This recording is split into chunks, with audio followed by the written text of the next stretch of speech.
We have made it. For months and months and months, the speculation. Remember the days of tanking? I want this guy. I don't want that guy.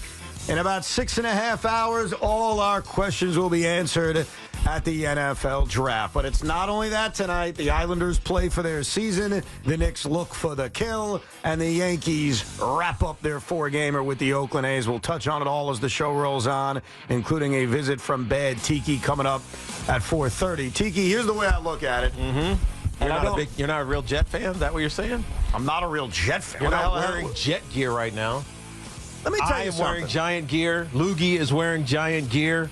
Sean Morash is wearing Giant gear. We are all in for draft day. Yes. You're over there with a Mets pullover. Yeah, I'm going to tell you what. Since you care about my fashion so much, I pick fashion based on the weather. And so most of my Jet gear, in fact, all of my Jet gear, are sweatshirts and sweater, and it's cold weather attire. It's chilly I am wearing a beautiful windbreaker because today is a windbreaker kind of day.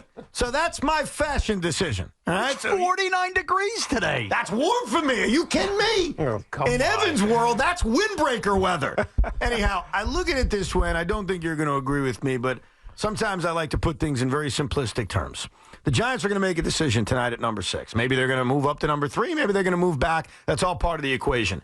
It is a fork-in-the-road moment tonight for this franchise, for this general manager, for this head coach. Agreed. And to me, one for one, we agree. Mm-hmm. There are 4 roads they may go down tonight. Road number 1, and that is the road I think Sean Morash is in favor of, the road that some Giant fans are in favor of, and that is draft your future quarterback tonight or tomorrow. Because I think if you draft a quarterback in the second round, it's similar. It's similar. The expectation to play right away is not there. You're not replacing the starter, incumbent starter, but the second rounder is almost the same as the first rounder. Yeah, unless they're Christian Hackenberg, they're going to get that opportunity to play. At some point. Option number 1, spot number 1, draft your future quarterback. Option number 2, we call this the Tiki, and that is, I already have a quarterback. His name is Daniel Jones. Facts. We're paying him a lot of money. Facts. I think he's still pretty good. Facts. He's my guy. Facts. It's option number 2. And along with option number 2 means Daniel Jones is your quarterback, and Brian Daboll and Joe Schoen are betting on Daniel Jones, to be their quarterback and be successful. And that means he comes out healthy this year, they make the postseason like they did 2 years ago, and we continue on with the Daniel Jones Odyssey. That's route number 2. Route number 3 is you're sticking with Daniel Jones, but it's a freaking disaster. Like an unmitigated disaster where you're picking in the top 6 again. Well, I have a spoiler alert for you. If you're picking in the top 6 again, everybody may be fired. I don't see a scenario, Teak, where you keep Daniel Jones, you don't draft your future, things go badly, and Brian Daboll and Joe Schoen are given the opportunity next year to draft a quarterback. Because how many times does a general manager and head coach get to finally pick their guy in year 4? It never happens. They're gone by that point. And then there's the 4th slot in the road, and you're not going to like this one, but it's true. Go ahead. If the Giants go with the Tiki plan, which means Daniel's my quarterback, he's my guy, and I give it a whirl this year. And the Giants are actually pretty good, but Daniel Jones isn't. Can't stay healthy. But they continue to build that ass, and they actually look like they're an improving roster, and you realize it's over for Daniel Jones, health-wise, success-wise. That means you're going to go get a veteran next year. That means Dak Prescott's walking through that door 1 year from now. And to me, those are the 4 roads when you make this decision tonight. Draft your future, ride or die with Daniel Jones, ride or succeed with Daniel Jones, or ride and replace Daniel Jones with a veteran next year. I don't really see any other option. And so the gamble that you're taking, and I respect it because you believe in DJ and you believe in the wide receivers, is you are putting all your chips in the middle of the table for Daniel Jones or replacing with a veteran, because if it doesn't happen, everybody's fired. Sounds interesting.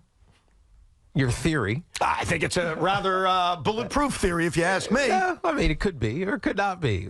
Or because Daniel Jones could just be great and everything falls into place exactly as it's been been prescribed with the free agency of the offensive line and the Brian Burns trade and Dante Miller, who nobody's talking about, who they stole because he was a free agent all of last year after a failed transfer attempt to South Carolina from Columbia. So I think that there are more options than what you're laying out. Yes, what you're saying on the surface is probably correct, right? That's a good frame. I'll take that. Probably correct. Of what could potentially happen. Yes. But I also know that drafting a quarterback is a crapshoot, especially because I don't think there's a ton of consensus around the success potential of the guys that I think are going to be available. Mm-hmm. And so J.J. McCarthy is talking like he's already a Giant.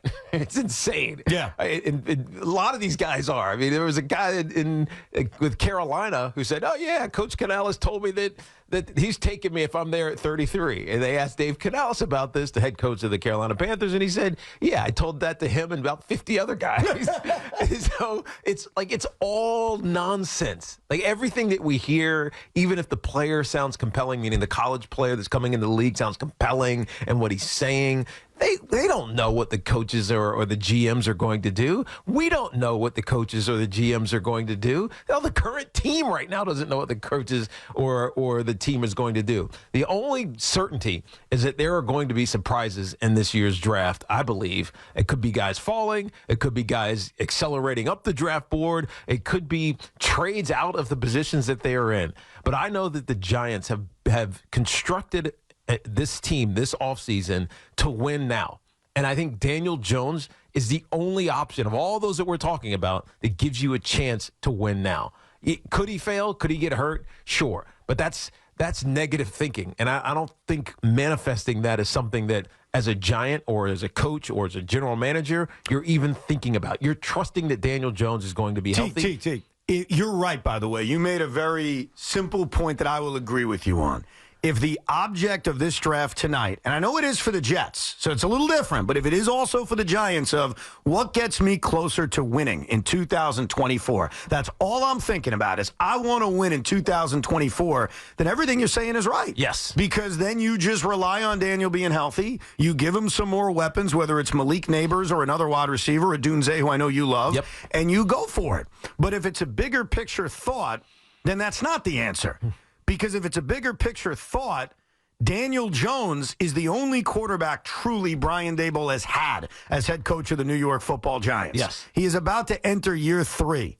Is Brian Daboll ever going to be able to live with himself if Daniel Jones was the only quarterback he ever had in his tenure with the New York Giants? Yeah, but and that is a risk on the table. I don't think that's a reality. I think we have gotten too used to firing coaches quickly, and it's pervasive in the NFL. It's disturbing because good coaches get put out the pasture way before they're ready to, way before they deserve to be, and so it's challenging to combat that because what you're talking about is what the fan would scream for. Right? Fire him. He's not worth it. He sucks. He's done. He's terrible. Get rid of him. Right? We say that after a year, right, with some coaches. Yeah, but hold on a second. I got to defend ourselves. We say that after 2 years with some coaches. Tiki, I'm not saying you're wrong with the way talented coaches are handled. Mm-hmm. I'm talking not as a fan. I'm talking about reality. Okay, and the reality is in the modern NFL. You think it's reality because the fans yell about it? Why is it reality? I think fans influence sometimes why organizations lose faith in people. And it's unfortunate because it's not reality. Like, you don't know what could have happened given another year. And what's the worst that's going to happen? You have another bad year?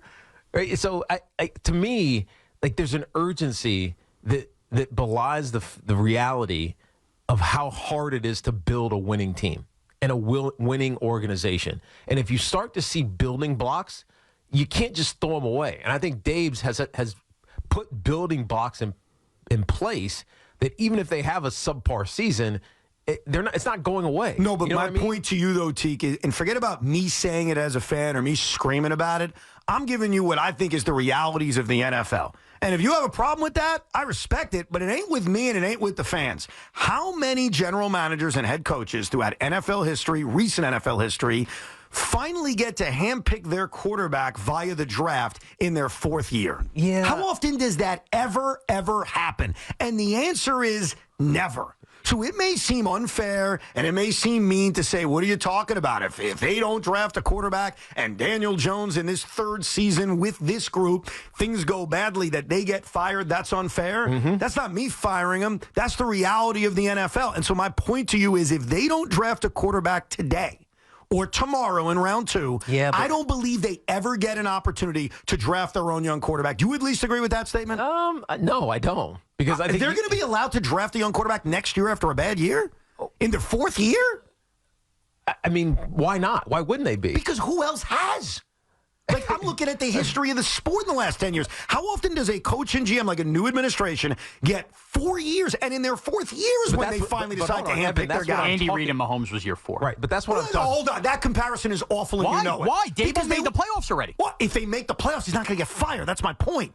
Yeah, but one playoff year out of 3 years, not having the same roster as the You Chiefs. cannot compare the Kansas City Chiefs and Andy Reid and say that's an example of it. Yeah, Come on. but the Kansas City Chiefs, and I don't even want to get down that. I don't want to get down that tangent because it's a completely different situation. Agree with you. Thank you. And Andy Reid had been a hugely successful, postseason success coach in the NFL. Thank you, for a decade. Yes, he trust me, I lived it. As the on the other side of the field, and so you can't really compare Andy Reid to anybody or the Kansas City Chiefs coaching situation. But what I'm saying is that I think Dave's has put together, and Joe Shane as his compatriot, they've put together a really good roster that can win now. And if you can go get Drake May, or even Caleb Williams, who people are screaming that's going to be great. I'm not so sure about that, but whatever. One of the certainties, I would be on board with you. But I don't think those guys are going to be there. And if you're going to reach for a guy simply because you think you like him and you don't really like him, then I think you're making a mistake. No, I agree. And I think that happens so often in the NFL. You got to get it right. Like, ultimately, we can sit here today before the draft and scream about positions and I want this spot, I want that spot. The truth is, the player better be freaking good. That's really what this comes down to. And so I know we've become enamored as a football consuming nation to believe that you got to take a quarterback. If you have a top 10 pick, you got to take a quarterback. I've heard the same cliche 50 million times. How many times are you going to be in the top 10 to take a quarterback? The reality is when you draft, you better take a non-bustable player. That's really all that matters to me. Take a non-bustable player. Take the guy who's really good. And because of the evolution of the offseason and the free agency, particularly for starting quarterbacks in the league, you don't have to draft the guy that ultimately leads you to the promised land. Right. And so, to me, it's make a selection that you know and have faith and have with every fiber of your body is not going to screw you. And right now, I can't say that about all the quarterbacks. I can maybe say it about 3 of these wide receivers. Offensive lineman, I don't know. A tight end is one of one, right? So if I'm the Giants, I'm taking one of the 3 and not one of the 5 or 6 quarterbacks that might actually pan out. You can't bust. What scares me, and I've noticed this over the last couple of days around what players have said. Forget about reports and leaks. I think this team, I'm talking about specifically when J.J. McCarthy opens his mouth and speaks and when Drake May opens his mouth and speaks. I've noticed a pattern. And you know what that pattern is? They talk glowingly about the New York Giants and Brian Daboll. Right. J.J. McCarthy has. Drake May has. Drake May recently... I should tell you something about our head coach. No, I'm complimenting him. Yeah, oh yeah. Don't look for a dig here. I'm going to tell you what this scares me, though. So Drake May recently was asked about the Giants, glowingly talks about them. Then he's asked about the Patriots. He's like, yeah, they're pretty good too. Like, you can hear the difference in the way these kids think of Daboll, think of this offense, think of this organization. That's because Brian Daboll is real. He keeps it real with you. Yeah. And the worst thing to do with a young player, a young athlete, is BS them. Because intuitively, they know that you're lying to them. So they like, respect, and probably want to be coached by Brian Daboll. They want to. They want to be New York Giants. And there's also a massive history that comes with being a New York Giant. I don't think they care about that, but sure. I think you're selling them short, man. New York is in other sports, we'll say, it's not the place. The Knicks. Nobody wants to go to the Knicks in New York. You can be Madison Avenue anywhere. You hear this nonsense all the time. There is something about the history of the New York Giants that is meaningful to kids that are coming into the NFL. Okay. It's just different. I think it's more, and look, you may be right about that. I can't tell you you're wrong, but what I've noticed about this, and again, it's a compliment to Brian Daboll, is that there are quarterbacks, J.J. McCarthy, Drake May, no matter what you think about them as players, they look at Brian Daboll and say, oh, man. Yeah, that guy will get the best out of me. And they've likely been influenced by Eli Manning. Maybe. Okay, maybe that has a lot to do with it. Right, because the Mannings they're all in that academy. But they're all in that little sphere. But they've heard it obviously from just the sphere of the Giants, but they also have heard it from Dave's. They hear it from their coaches. They hear it from the Mannings. The Giants are a great organization. Yes. I know like sometimes people get it twisted, and they want to kill John Mara, and they want to kill the losing over the last almost decade. But the organization is phenomenal. Yeah, look, I'm not denying their phenomenal ability. I'm saying that it sounded more like May and McCarthy talked about the system, the coach, and what this guy can get out of them. Yes. That's what I heard from them. Because this is what he did with Josh Allen, and this is what he did with Daniel Jones. And that's what scares me about the Tiki plan. You hear me out on this? Because how can we live? Just because someone wants to come here doesn't mean that, hey, I really want to date you, man.